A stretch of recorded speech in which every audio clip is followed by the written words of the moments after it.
que tienes que hacer un montón de liturgias para poder salvarte, esa es otra desviación, porque hace que tú creas de que a través de una institución hay salvación, cuando la salvación es a través de solo Cristo. Entonces, esas desviaciones nosotros tenemos que corregirlas a la hora de predicar, porque de repente puede ser que si nosotros no entendemos bien la palabra de Dios, vamos a predicar un evangelio que se parece al de las sectas, no necesariamente que lo seamos, pero no lo estamos haciendo bien. Por ejemplo, si yo le digo a una persona que está atrapada en muchos pecados, y voy en lugar de hablarle de Jesús, solo le hablo de sus pecados, eres un tal por cual, no hagas esto, no hagas esto, eso no es el evangelio. Si bien Dios va a transformar a esa persona y le va a sacar de la inmundicia, primero que tengo que hablar yo, a Jesús. Tengo que hablarle de Jesús. Y tengo que hablarle con la Biblia acerca de su pecado. Pero con la Biblia. En cambio, muchos hermanos a veces cometemos el error de ir y dispararles de frente sin la Biblia, ¿no? Es decirles, yo te digo que tú estás mal. Y no podemos hacer eso, ¿no? Entonces, tenemos que simplemente tal vez reconsiderar algunas cosas cada uno de nosotros. La forma de la predicación en en este caso es cuando se hace de persona a persona, sí, o personalmente, diría. Relacional, ¿no? sí. Porque claro, hay quienes a través de la predicación del evangelismo se dirigen ya a multitudes. No, ¿no? a multitudes Entonces, se tiene que confrontar con la palabra, con el pecado. La palabra es suficiente, yo creo, para confrontar el pecado. Es algo poderoso, ¿no? Como dice el Salmo 29, la voz de Jehová es la voz del trueno que mueve los montes, ¿no? Los montes en el Antiguo Testamento eran vistos como los poderes fácticos, ¿no? Los poderes que están acá, las potestades nada más, sino los poderes políticos, los poderes del hombre, ¿no? El Evangelio es capaz de destrozar todo eso. Entonces, con esa confianza tenemos nosotros que predicar. Sí entendemos, porque la Biblia dice así, que el Evangelio es poder de Dios, como dijo Pablo en Romanos 1:16, porque no me avergüenza el Evangelio porque es potencia, porque es poder de Dios, ¿no? Para todo aquel que cree, para judíos, para gentiles y para todos, porque Dios no hace acepción de personas. ¿Qué es lo que le está faltando a la iglesia, sobre todo a los que tenemos en nuestras manos este gran poder como es el poder del Evangelio, para transformar nuestros pueblos y para transformar inclusive un país, una nación y hasta el mundo? Mire, hay algo que creo que todos buscamos siempre, pero como que pecamos en olvidar que Dios lo tiene siempre dispuesto para nosotros, y es algo que está en Hechos capítulo 4, del 27 al 31, que es el bautismo con el Espíritu Santo. Si mi predicación relacional o mi predicación como iglesia o mi predicación como evangelista a las multitudes no está bañada de oración, como en los avivamientos antiguos, como Azusa, como el avivamiento de Gales, ¿no? Si vamos al pasado, en Estados Unidos, el primer y segundo gran despertar, que se les llama los grandes avivamientos antiguos, tú ves a predicadores que empezaron no solamente orando, sino clamando por el bautismo y la llenura del Espíritu. En Hechos 4 vemos de que ellos fueron llenos, y al final dice, y la casa tembló, y ellos salieron a predicar con denuedo la palabra de Dios. Pero miramos el contexto. Ves una iglesia perseguida, ¿no? En Hechos 4, escondidos. El gobierno global, o sea, Roma los estaba persiguiendo. El gobierno local, los judíos herodianos, los estaban persiguiendo. Es lógico que nos dé miedo, somos humanos. Si salimos y yo digo, Cristo vive, me van a meter un balazo. Es como si viviéramos en Corea del Norte, ¿no? Ese es más o menos el contexto que tenían ellos. Pero el Espíritu vino sobre ellos y nadie los pudo detener. Y luego vemos que dice que estos hombres trastornaron el mundo. Yo creo que eso es lo que le falta a la iglesia. No, yo creo que siempre oramos por eso, pero debemos orar por eso para nuestra evangelización. No solamente para ser llenos y para ser llenos para una vida poderosa personal, sino para una vida poderosa de evangelización. La oración más la acción, respaldado y guiado por el poder del Espíritu Santo. Amén, hermano. Justo lo que vemos en Hechos 4. Oración y se fueron a predicar. Sí. No dijeron oración y ahí nos quedamos. En este país estamos observando, somos testigos del avance, de la violencia, de la injusticia y del poder maligno, como que va acelerando con todas sus acciones y obviamente manejando y usando a quienes están con él, es decir, los que no están en la luz. Sí. Y eso obviamente que trae una preocupación masiva a este país.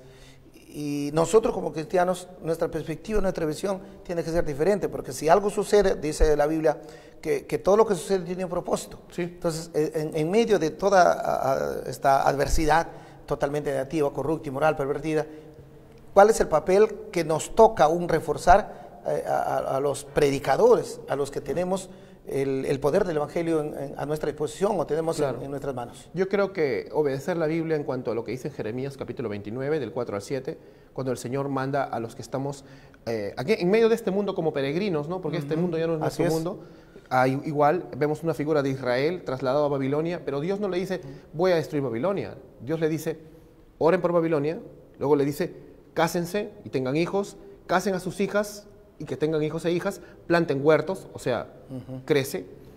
Eso significa influencia. Nosotros debemos predicar que nosotros podemos transformar el mundo. Cuando venga el Señor a llevar a su iglesia, nos tiene que encontrar trabajando. Si nosotros no somos de influencia, por ejemplo, yo hablaba con un hermano y me decía, no, que la política es corrupta. Está bien, lo estoy de acuerdo, pero es porque los nacidos de nuevo no estamos ahí. ¿Cómo pretendes que la política no sea corrupta si los nacidos de nuevo, los que estamos en la luz, no estamos ahí? Que las artes son corruptas. ¿Cómo pretendes que las artes no sean corruptas si todos los hijos de Satanás están ahí y no hay ningún hijo de Dios? ¿Te das cuenta? Hay que ser como Daniel en Babilonia, influenciar incluso a los reyes. Tenemos que ser de influencia. Cuando el Señor venga por su iglesia, nos va a encontrar una iglesia trabajando, no como el siervo necio que esconde el talento debajo de la tierra y a las tinieblas. La influencia que se tiene que entender en el lugar donde uno está, Sí. donde el lugar Donde Dios donde te uno lo ha pone. puesto. Sí. Definitivamente. Sí. O sea, Dios, yo creo que puede influenciar la sociedad a través de la predicación del Evangelio con cada uno de nosotros donde Dios Sí. nos ponga. Donde Seas nos presidente ponga. o el barrendero, Así es. donde quieras. Y a veces nada tiene que ver el lugar, porque cuando Dios empieza a ponerse de manifiesto, Él hace todas las cosas, porque Amén, bajo pastor. el control de Él el dominio está todo. Amén, pastor, sí. Lo que nos falta entender es precisamente que Dios quiere usar nuestra vida mucho más de lo que hasta aquí nos ha usado. La verdad, Él quiere glorificarse en todo lo que hace. Él quiere que todos Quiere los tipos mostrar su gloria. Amén. Y quiere que todos los tipos de personas en esta ciudad, hablando de Trujillo como nuestra ciudad, lo alaben. Es lo que Él quiere, que sea adorado. Y nuestra labor como predicadores es eso, predicar como si fuéramos necesitados a otros necesitados, ¿no? Ven a Cristo, ¿no? O sea, incluso mostrar nuestro testimonio como predicador. Sí. Yo no siempre he sido un predicador, ¿no? Antes mi vida era así, y Dios puede cambiar la tuya. Ven a Él y sé parte de, de esta asamblea. Su testimonio. Sí, nuestro testimonio, porque justo iglesia es una palabra que en el Antiguo Testamento se llamaba cajal en hebreo y que significa la asamblea de los sacados fuera, ¿no? Y luego cuando lo tradujeron a la versión Septuaginta en griego se llamó eclesia, que ahora es iglesia. Así es. ¿Qué significa iglesia? Significa que es un pueblo que Dios arranca de un lugar para que lo adore. Nosotros fuimos arrancados de Egipto, nosotros fuimos sacados del mundo para adorar y ahora nosotros somos parte de esa esposa de Cristo, hermosa esposa de Cristo, que en Apocalipsis 22:17 dice, y el esposo, o sea, Cristo, dice, ven. Y la esposa diga, ven. O sea, la iglesia está llamada a venir. Y el que quiere que venga y que tome gratis del agua de vida eterna. Sí. Entonces, está para todos. Pero lo estamos haciendo llenos de oración, confiando en que el Señor se va a glorificar, o de repente podemos todos, creo, hacer un mea culpa y reconsiderar que de repente nuestras labores de evangelización se pueden convertir en una rutina nada más y ya no tener la pasión que necesitamos. Entonces, creo que es labor de cada pastor meditarlo en sí mismo y luego hablarle a sus ovejas. Vamos a orar como en capítulo 4 de Hechos para que el Espíritu Santo nos llene, descienda sobre nosotros, nos trastorne para salir a trastornar el mundo, ¿no? Sí, entiendo que cada asunto que sucede, que ocurre, Dios está esperando cuál es la reacción del pueblo cristiano, de la iglesia en su conjunto, qué hace, qué dice, qué medidas va a retomar, porque hay cosas que puede, como se hacía mención, en los primeros cristianos, en la senda antigua, o sea, en momentos de persecución, en momentos tan difíciles, donde aquel que se entregaba a Cristo ya se veía volando al cielo en su alma y en su espíritu, y no había temor, no había detenimiento, tampoco se veía imposible. Entonces, en un siglo XXI, donde tenemos toda la facilidad del mundo, pero lo que falta verdaderamente Eso es lo que a veces yo me pongo a pensar, pastor. O sea, nosotros estamos de vacaciones. Si tú lees, por ejemplo, los primeros 5 de iglesia, la persecución que había, nosotros estamos de vacaciones. A nosotros no nos matan en la universidad cuando somos jóvenes y decimos, ¿sabes qué? Jesucristo es mi Salvador, comenzamos a predicar el Evangelio. Tengo amigos comunistas, ateos, se reirán, máximo eso. Pero no te van a meter una lanza en la espalda o un hachazo. Sí. No te van a cuestionar ni acusar y van a llamar a la policía para que nadie te va a arrestar, preso. porque hasta incluso tú puedes salir en una marcha y nosotros tenemos derechos también ahora. O sea, tú sabes cuánto ha avanzado el cristianismo, mira, o sea, sí hemos avanzado, pero nos falta mucho más. Nos falta impactar. Nos falta impactar. Y te voy a poner un ejemplo, mira, 70 años antes de que Constantino declare como la religión oficial del Imperio Romano, al cristianismo, que había una ley que simplemente por ser cristiano ya debía ser arrestado. O sea, ¿qué pasa? El cristianismo estaba en tinieblas, ellos ya estaban colapsando. Uno diría, ya fue, ahora viene el Señor, que no es malo porque en cualquier momento puede venir, pero en ese momento ellos no dijeron solamente, ahora viene el Señor, hay que meternos debajo de nuestra cama a esperar. ¿Qué pasó? Que en 70 años nada más, ese imperio romano que persiguió a los cristianos, que los mató en los coliseos romanos con leones, se rindió ante los pies de Cristo. Significa que los cristianos no se quedaron sentados. Así es. Comenzaron a trabajar. Y nunca se han rendido. Nunca se han rendido. Cualquiera sea la nos maten situación. o no nos maten.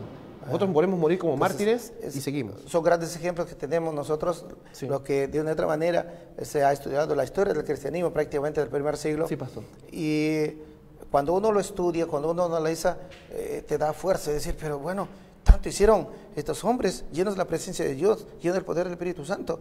¿Y qué es lo que estoy haciendo yo? ¿Qué es lo que está haciendo la iglesia? Es la verdad. Entonces, a veces uno se llama a un despertar. Sí. Eso mismo de lo que ocurrió y de lo que hicieron y del poder y la negación demostrado en la práctica y en los hechos a una costa de su propia vida, bajo el derramamiento de su propia sangre prácticamente. Sí.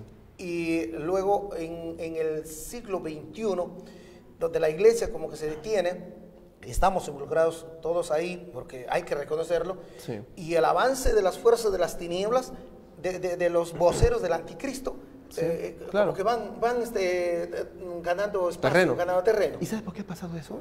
No sé si se han dado cuenta, cuando Cristo dice así, miren, recordemos todos acá, aquí reconsideremos algunas cositas siempre, ¿no? Dice Cristo que Él nos da toda potestad y que ni las puertas del Hades prevalecerán contra la iglesia. ¿Qué interpretamos cuando vemos esto? Yo me he dado cuenta que la mayoría hemos interpretado de que sí, que Satanás es el que nos está pateando la puerta y nosotros estamos aguantándole. Pero acá dice que las puertas del Hades es la que no aguanta. Nosotros debemos patearle la puerta a Satanás. Pero hemos caído desde el siglo XX, mire, en una escatología pesimista. O sea, en una forma de ver el fin del mundo pesimista. Ya todo es del diablo, ya no se puede hacer nada, ya no podemos influenciar. Tiene que suceder, ya viene el fin. Ya viene el fin. El fin va a venir y gloria a Dios y nos vamos a ir la iglesia se va con el Señor. Pero las mismas parábolas dicen, si el Señor viene y nos encuentra holgazaneando, no nos va a ir muy bien. Así que venga el Señor y que nos encuentre trabajando, que nos encuentre influenciando, que nos encuentre transformando las esferas a Cristo. Entonces, ese es mi llamado y ese es más o menos el énfasis de la conferencia. Evangelización, pero con poder de transformación. No un simple evangelización más, porque evangelización se ha dicho mucho, pero nosotros queremos que se repita lo que pasaba en la historia de la iglesia. ¿Cómo es posible de que, por ejemplo, te voy a contar, ¿se han dado cuenta que incluso nuestra sociedad está construida por el cristianismo? Tú dirás, pero todo es del diablo ahorita. Pero mira, yo tengo un amigo ateo y yo le dije, hermano, así le digo hermano porque es mi pata, ¿no? Un amigo mío. Le digo, mira, ¿a ti te gustaría que tu señora te sea infiel? No, me dice. Ya. ¿Te gusta que en tu trabajo, porque tienes su empresa, tus trabajadores te mientan? Es antiético, ¿verdad? Claro, está mala mentira, dice. ¿De dónde sacas esa moralidad? Porque vives en una sociedad occidental y tú, aunque no quieras, eres un cristiano cultural, le digo. Sí, ¿no? Me dice. Claro, o sea, tú puedes decir que no eres cristiano por ahora, pero eres un cristiano cultural, porque vives en una sociedad con una cultura judeocristiana, donde está mal robar, donde está mal la infidelidad, donde está mal desear la mujer de tu prójimo, o sea, ¿te das cuenta? Nuestra moral está construida porque el cristianismo ha sido la fuerza de influencia más grande durante 19 siglos de historia. El pecado siempre ha habido, ¿no? El ser humano es pecador, pero Dios no ha dejado de construir la ciudad de Dios. Dios no ha dejado de construir su reino en medio de nuestros errores y en medio de los errores incluso de la iglesia, ¿no? Entonces, ¿qué estamos haciendo nosotros ahora? A partir del siglo XX y las 2 primeras guerras mundiales, comenzamos a decaer y decir, no, ya ahorita viene una tercera y chao todo. No es así. Tenemos que recuperar esa valentía de los siglos pasados, que tenían los grandes misioneros que conquistaron China, África, India, con William Carey, Hudson Taylor, tantos hombres de Dios que en ese momento iban a la China y tú sabías que ahí en cualquier momento o te aceptan o te matan. Ya, aquí nadie te va a matar. Entonces, desafiar a estos jóvenes que vayas a tu universidad y que prediques el Evangelio, y si te rechazan va a ser por la causa de Cristo, pero si Dios quiere un avivamiento. Así es, ¿no? y un rechazo simplemente que está ciertamente limitado, porque no pueden ir más allá. No pueden ir más allá. Ciertamente tuvieron que vivirlas, ¿no? y pagar el precio los primeros cristianos. Amén, hermano. Sí. Otro factor muy importante que se considera ciertamente es el conformismo dentro de la iglesia, ¿no? La apatía, y no hay ese gran interés, ese despertar y sobre todo ese amor y esa compasión por las almas y por los perdidos. Sí. Realmente, donde inclusive está todavía incluidos nuestros familiares. Sí. Muchos de nosotros tenemos familia que no han venido al camino de la luz. Claro. Y sabemos perfectamente a la luz de las Sagradas Escrituras que Dios ha determinado que todo aquel que no se arrepiente es un pecador, que cuando tenga que partir de este mundo no va a tener derecho ni lugar en el cielo, sino en el infierno, en ese lugar de sufrimiento eterno. Dios es justo, pues, Dios es justo, y si tú no te arrepientes, al infierno, ¿no? Dios por gracia nos concede el arrepentimiento, pero, por ejemplo, la apatía viene porque tal vez no nos estamos ocupando de trabajar en lo que somos, ¿no? Filipenses dice, ocupaos de vuestra salvación con temor y con temblor. ¿Le estamos temiendo a Dios? Él nos está diciendo, id y hacer discípulos a todas las naciones. ¿Estás ocupándote de lo que tienes que hacer? Charles Spurgeon, un gran predicador del siglo XIX, decía que las almas no caigan al pozo del infierno si antes nosotros no nos paramos ahí delante de ellas y que pasen sobre nuestro cadáver. Tú ya eres salvo. Que te aplasten, pues, ¿no? Pero no permitas que esa gente se pierda, ¿no? Y esa debería ser la pasión de todo cristiano. La pasión, joven o no. y cumplir con el segundo mandamiento, como dice la Biblia, amarás a tu prójimo como a ti mismo. Por otro lado, también hemos entendido ministerio, mi persona. Dios nos concedió un canal de televisión y lo estamos usando, 17 años estamos al aire. Gloria a Dios. Hacemos todo el esfuerzo que a través de los medios de comunicación, gracias a Dios, uno tiene que ser muy sabio, que los medios de comunicación hace unos 15, 20 años atrás estaba en las manos de la gente que lo único que pensaba es cómo lucrarse, sí. y eran pues los autónomos, había se llama ese dominio en este campo de las comunicaciones, pero luego Dios permitió que los medios de comunicación tengan alcance también de la iglesia cristiana. Claro. El asunto es, yo le digo con esa convicción, porque un canal de televisión que se predique el evangelio también se lleva a miles de familias, claro. Pero a veces no todos los cristianos están entendiendo la visión o quieren ser parte de esa predicación del evangelio. Claro. De un canal de televisión, pues usted, ¿cuánto un espacio para, cuánto, mi hermano, para cubrir los gastos es tanto? No hay, dice, ¿dónde? No, mejor no. No hay mucha gente. Esa es otra cosa. Gran ventaja, mire. Es muy triste que también, mira, muchos hermanos teniendo los recursos y teniendo las posibilidades, no inviertan, ¿no? en un espacio cristiano cuando podríamos llegar a tanta gente. O en un canal secular. O en un canal, claro, invertir un espacio. Mira, por ejemplo, voy a mencionar incluso el nombre de esta secta porque creo que es bien conocida, Para de Sufrir. Con todas sus mentiras y chamanerías, ellos se atreven, ellos gastan, invierten en llegar a gente y, lamentablemente, llega gente, ¿no? ¿Pero por qué? Porque han conectado con las personas. Y si los cristianos tenemos la Biblia, estudiamos la Biblia, los verdaderos cristianos, yo creo que lo que uno debe hacer, si una iglesia tiene las posibilidades, tiene que invertir, yo creo, en este tiempo, en redes sociales y en televisión. Porque la mayoría de las personas a las que queremos llegar están viendo televisión o están en una red social.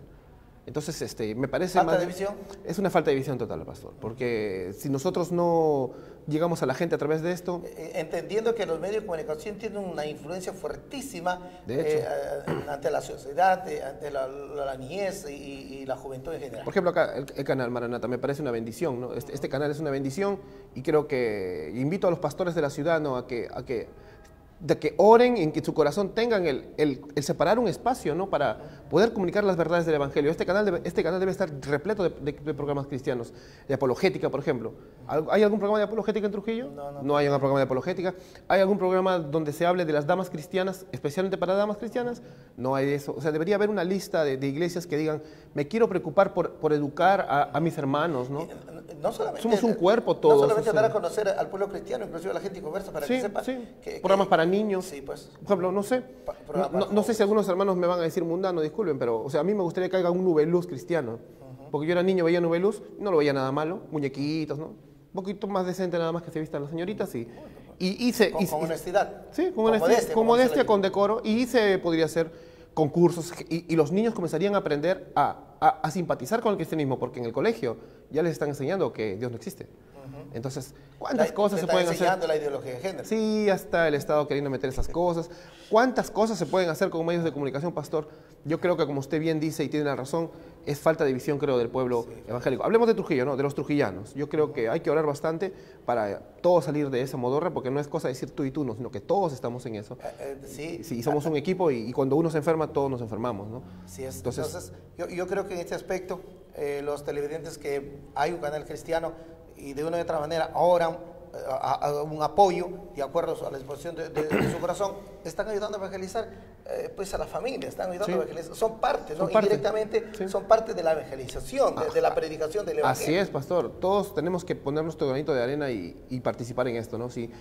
Porque trabajamos para el reino. O sea, es el mismo reino, no es el reino de los calvinistas, de los arminianos, el reino de los bautistas, de los pentecostales, el reino de las alianzas, el reino de las asambleas. Es el reino de Cristo, claro, es el reino de Cristo. Y entonces yo creo que esas separaciones, si bien hay diferencias, ¿no?, entre a veces no teológicas, yo creo que son no fundamentales, que se pueden conversar y nos podemos despedir, conversamos con un cafecito, nos reímos y nos despedimos con un abrazo, ¿no? Pero al final todos estamos llamados al tema que estamos tocando hoy día, a la evangelización. Si nosotros no cumplimos la gran comisión, a las tinieblas de afuera, dice el Señor. Entonces eso es la preocupación de hoy, ¿no? Entonces, bien, pastor, ha sido un momento importante de tenerlo aquí en los estudios de canal. Ha sido un privilegio para mí también, muchas gracias. Y nosotros siempre estamos, como se dice, pendientes e involucrados completamente con la obra del Señor. Amén. Y necesitamos ahora más que nunca, y yo creo que estas remesones que nos toca vivir en nuestro país sobre el asunto de la situación en la cual quienes son puestos o dados oportunidad para dirigir o practicar la justicia y hacer justicia en defensa del necesitado, de la víctima. A veces no se dan las cosas así porque de por medio. Pero ahora no tenemos que abocarnos a señalar y decirle esto, lo otro, un corrupto, inmoral, pervertido, codicioso, ambicioso, avariento, humanista. Porque luego nosotros como cristianos de una y otra manera también tenemos responsabilidades. Sí, yo creo que como cristianos no debemos aislarnos del panorama político, si bien no hay que ser politiqueros ni tirar para un partido, pero sí dar soluciones. ¿No? Yo creo que el pueblo cristiano, opiniones, sugerencias con base política económica y conociendo los sistemas de los que estamos hablando. Porque si nosotros hablamos de política y economía, tenemos que saber de lo que estamos hablando. Así es. No ser apasionados como barristas de fútbol que, ¿no? como vemos en la calle. Yo pienso que si un creyente se prepara bien, puede hacer una buena defensa, incluso de cómo debe ser un Estado peruano que viva conforme a lo que Cristo quiere que viva un Estado. El Salmo 2 se lo recomiendo. Oremos para que nuestros príncipes, nuestros reyes, o sea, nuestros presidentes, las autoridades se hinquen delante del Hijo, no sea que el Hijo se enoje con ellos. No, a pesar que las autoridades, incluido el presidente de un país, de una nación, y diríamos de todos, ellos son testigos, si se quiere decir así, que dentro de la iglesia de Jesucristo solamente hay un poder de Dios que se mueve y son las personas que han llegado transformadas y cambiadas, sacados de la delincuencia, de la violación, del sicariato y de toda clase de flagelos. Amén. Sí. Es a través del poder del Evangelio y están en la iglesia de Jesucristo. Sí. Entonces, orar al Señor que de una y otra manera los dé el entendimiento y ellos pues abran las puertas de los lugares públicos, de las plazas, y den oportunidad para predicar el Evangelio, porque el Evangelio es la única esperanza, la única alternativa de cambio y de transformación. El Evangelio al ser humano. Amén, hermano. La iglesia es la esperanza del mundo porque tiene el mensaje que es la esperanza del mundo. Es una verdad. ¿Cómo las autoridades políticas, los alcaldes, pueden impedir que los cristianos que queremos hacer un evento fuerte, grande, en la plaza de armas, ya sea del distrito, de la ciudad? No se puede, está prohibido. Eso me sorprende porque la verdad, tú puedes ver que de repente a los de otros colectivos con otras ideologías, si se lo permiten. Así es. ¿No? Entonces, no sé, yo creo que vamos a hablar mucho, porque al final, como vimos, las puertas de la ES no prevalecerán, y yo estoy seguro que va a haber un avivamiento grande, y nosotros vamos a prevalecer. Bien. Pastor, sus palabras finales. Bueno. Y la invitación para esta conferencia que tienen el día martes. Este día martes 24, entonces, hermanos, este día martes 24, en la avenida Mansiche, 1788, frente a la Hacienda Meléndez, los esperamos a las 6:30 de la tarde para esta conferencia que se llama Fisher, Fisher es una conferencia acerca de evangelismo y de evangelización. Entonces los esperamos el día martes a las 6:30, este martes 24, a todos los pastores, iglesias y líderes, no se la pierdan, es totalmente gratis.